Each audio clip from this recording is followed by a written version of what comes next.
Welcome to The Author Show, where we feature new authors and books, from fiction to self-help and everything in between. You'll find it all at theauthorshow.com. That's theauthorshow.com. And now let the show begin. Hi, this is The Author Show, and I'm your host, Linda Thompson. Before I introduce our guest, just a quick reminder that selected interviews are available in our iPhone app, which can be downloaded in the App Store, as well as on TV, on the Roku channel and Amazon Fire TV. Our app name on all platforms is The Author Show. Some people live to travel. Isabella Lucy Bird traveled to live. That's the first sentence of the synopsis for Embrace of the Wild, inspired by equestrian explorer Isabella Bird, authored by LindaBallou. Linda joins us to share why she chose to write about Isabella. Linda, welcome to The Author Show. Yeah, I'm so happy to be here, Linda. This is going to get a little awkward every now and then, but Linda, would you please give us a quick overview of Embrace of the Wild, inspired by equestrian explorer Isabella Bird? Well, Isabella was an indomitable spirit that I felt had been overlooked in history. She overcome social and physical barriers to become the best-loved travel writer of her day, which was in the Victorian age. So I was truly inspired by this woman, and I couldn't resist being Isabella Bird for the time that it took me to write this book.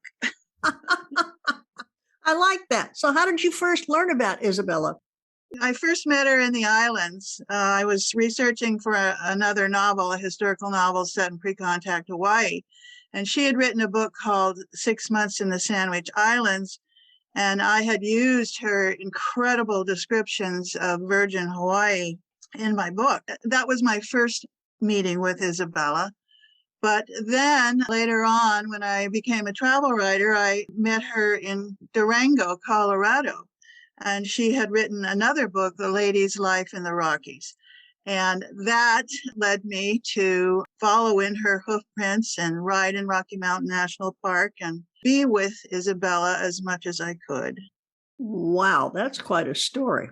So I was under the impression that she wrote about the mid to late 1800s. Right. Yes, she's a Victorian age. She was in the islands in 1872 and then on to Colorado in 1873. Then she went on. She traveled beyond that over to China and Japan and all sorts of places where they'd never seen a white woman. But this book is focused on those trips which were her most transformative. Very interesting. And you actually met with her at some point. Well, I met with her in her writing, in her books. She was a friend of mine, Okay. All right. So that was a little misleading at first. I'm sorry. I'm sorry. I didn't mean to confuse you. Yes. No, I often become friends with the authors that I love in my mind. Okay. So what was it about her story that urged you to write a book about her? Well, I identified very strongly with her. She had to overcome huge physical barriers. She had carbuncles on her spine, and the doctors operated on her without anesthesia. And they bled her with incisions and leeches and, gave her laudanum, which is opium extract, and encouraged her to drink copious amounts of alcohol. So by the time she was 40 years old, she was a mess, totally depressed. She suffered from what she called lassitudes. But at the age of 40, she picked herself up, got out of her invalid bed, and went on a cruise that changed her whole life. And my life turned around in my 40s when I was injured and had to think about it and recalibrate. And she was very inspirational to me. Well, I just got cold chills when you were talking about all the things she was put through. I can't imagine surgery without anesthesia and all of the rest of that. I know. That's medieval torture. Yeah, Seriously, absolutely. what they did to this woman. But of course, the medicine in those days was primitive and they didn't understand. And they were well-meaning. Unfortunately, they were killing her. They put her in a brace so she could stand up straight, which of course made her muscles atrophy. So she just picked herself up, as I say, and left it all. And plus, her father was an evangelical preacher who wanted her to, carry on with his work. So she had to, break out of all of that as Yeah. well. Did you picture an ideal reader while you were writing Embrace of the Wild? Well, I do think equestrian people will adore this story because she is an incredible horsewoman, and I'm a horse person. That's another reason I loved her. She rode up the flank of the volcano, Kilauea, and the Big Island, and she went to gorges and, down into Waipio Valley. She went all over the islands horseback. And this was critical because one of the reasons her back was giving her so much trouble is that she was riding side saddle in England. She was from England, right? And she was a proper lady, and you only rode side saddle. Well, when she got to the islands, everybody rode astride, even the women, and they wore pants and all of this. And so she ended up, because she wanted to ride, she ended up learning that when she rode astride, her back didn't bother her at all, and she was able to ride for days. Oh my gosh. Well, that's a miraculous discovery, but on the other hand, it's really sad that it had to be that long to find out. So, what sets Embrace of the Wild apart from others in the same genre? Well, if we're talking historical fiction, one thing about it is that I wrote it in first person. I became Isabella for the time of my writing. This is kind of unusual. Usually it's in third person, but I needed to be there because the difference between my book and all of the many nonfiction books that are written about here is they're documentaries, and mine, I insert the emotion that she must have felt, like the emotion when you're being operated on without anesthesia. The emotion of being a 40-year-old virgin and having a relationship with a very ruffian man at the age of 40. She met a man in Colorado, Rocky Mountain Jim. That's the second part of the book. I did it in 3 parts, which is also unusual. Well, she is described as an equestrian explorer. Did she travel with one particular horse, or did she find different horses at each stop? Well, in Hawaii, she had many different horses, but in Colorado, she got Birdie. She met Birdie. She had a couple of different horses in Colorado, but when she found Birdie, that was the horse that she rode 800 miles on solo in the Rocky Mountains in the winter. I mean, what a woman. Yeah, we all aspire to be that. So are you also an equestrian, Linda? Yes, absolutely. I'm a horse person, dyed in the wool. That was my injury, was that I had to give up my mare and the horse world that I adored. And so once again, being with Isabella let me ride again. You've already written a couple of novels as well as a few travel guides. Why switch genres to historical biography? My first book was historical fiction inspired by the life of Kauhumanu, who was the favorite wife of Kamehameha the Great. So that remains, probably the most difficult of my writing achievements. But I went on, as I say, when I got injured, I had to change my life, and I looked at it and I said, well, what do I want to do? And I said, I love horses, I love travel, I love writing. I'm going to be a writing person. My first job as a travel writer was a guest ranch in Telluride, Colorado. So it put all the things I love together. And I've been doing the travel writing for over 20 years now, and I just love it. So I evolved there, but then Embrace of the Wild, the pandemic happened and my travel writing days were over because travel is dead right now. I mean, I'm not doing any international travel or much of any other kind of travel. So I decided that this was a perfect time for me to write Isabella's story.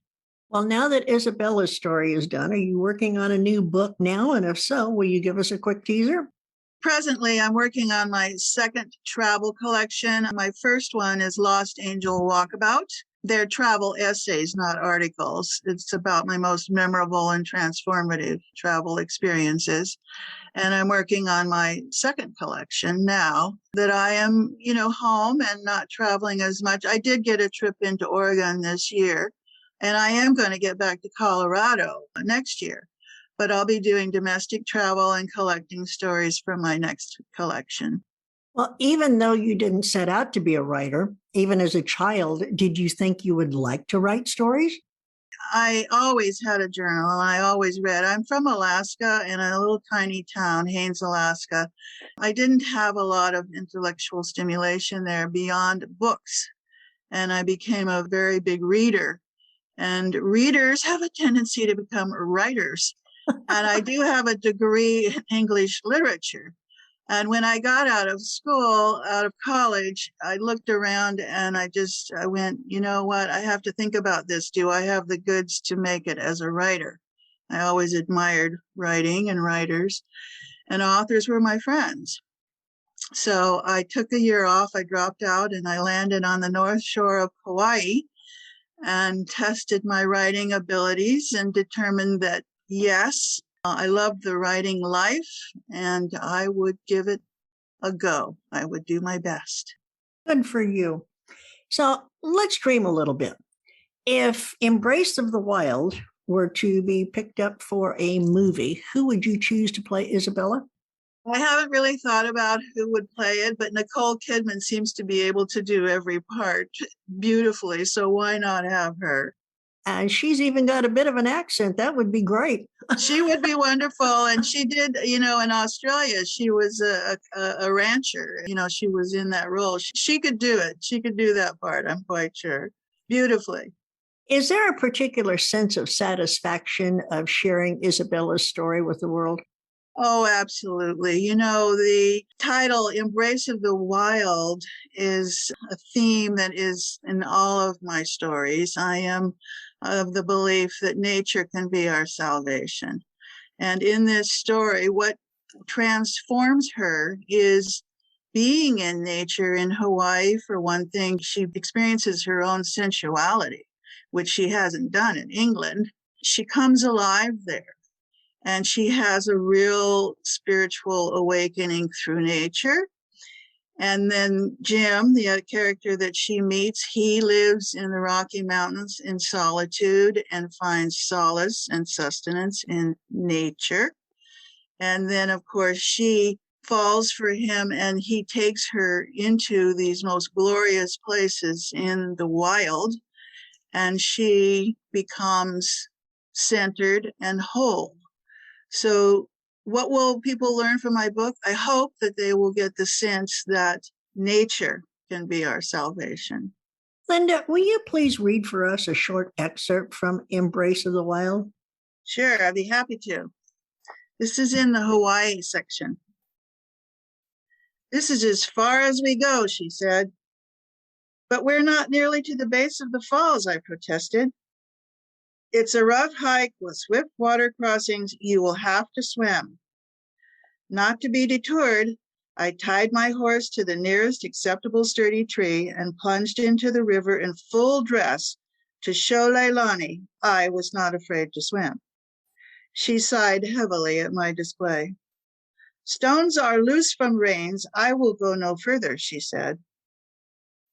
Upa Kalani and I would continue without her. The tramp was a hard one, with crossings through a strong current that nearly pulled me off my feet. Scrambling over mossy rocks and clinging to thorny vines, I was bruised and bleeding by the time we reached the waterfall. Cool spray filled the air with mist where the torrent, spilling from the precipice above, landed in a fern-laden grotto.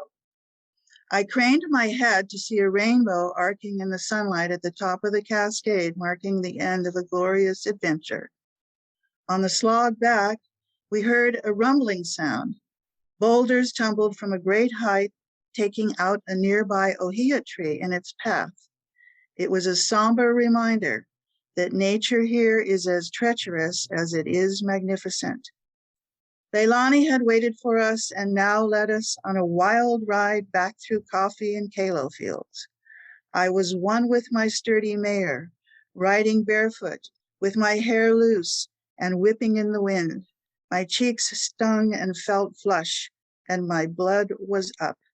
I was loving every second of being alive. I was part of the cavalcade I yearned to join. There would be nothing, or no one that would ever stop me from knowing this raw freedom again. Oh my gosh, I love that excerpt. It makes me want to get on a horse and go riding in Hawaii. So tell me, where can we learn more about you, about your other books, and where can we purchase Embrace of the Wild? Well, the best place to do it is at LindaBallou-Author.com. That's Linda, Linda, Ballou, Ballou, author.com. All of my books are listed there, and if you purchase my books there, you'll get a signed copy, of course, and I will pay for the shipping. Naturally, they are all online as well, but I would love for you to come and see me on my site. And there's information about you. And do you have a blog or a newsletter or anything? You know, I have a blog. I haven't been real active on my blog lately. I've been busy with marketing my books and doing some writing. But yes, I do have a blog. It's on my website there, Linda Ballou Talking to You. And there's lots of information about my books. I have a lot of videos on YouTube, especially on Wainani, A Voice from Old Hawaii. I have answers to book club questions and things. I have a lot of interviews and so on. Like I said, I'd love for people to stop by and see me. We've been talking with Linda Ballou, author of Embrace of the Wild, inspired by equestrian explorer Isabella Bird. Linda, thank you so much for taking time to share your book and Isabella's story with us today. When you publish your next book, will you come back and chat with us again? Oh, I'd love to. Thanks so much for having me. A great story inspired by an amazing woman, British explorer Isabella Lucy Bird. Isabella's journey is told through her own eyes as she travels the world with wild abandon on the back of a horse, even finding peace and joy with the Colorado mountain men along the way. A wonderful ride. Well, if you're intrigued with this story, please go to LindaBallou-Author.com and order your copy today. And when you finish, don't forget to post your review. And please share this interview with your friends so that they too may become acquainted with their author. And remember, the Author Show may be accessed at any time at theauthorshow.com. Plus, selected interviews can also be found on major platforms such as Amazon Fire TV, the Roku channel, Google Play, Pandora, Amazon Music, and many more. Whether you're an author who would like to be featured or a reader in search of new books, theauthorshow.com is a really great place to start. Thanks for listening to The Author Show. Find out more about authors and their work at theauthorshow.com. Theauthorshow.com. Tune in next time to another great author on The Author Show.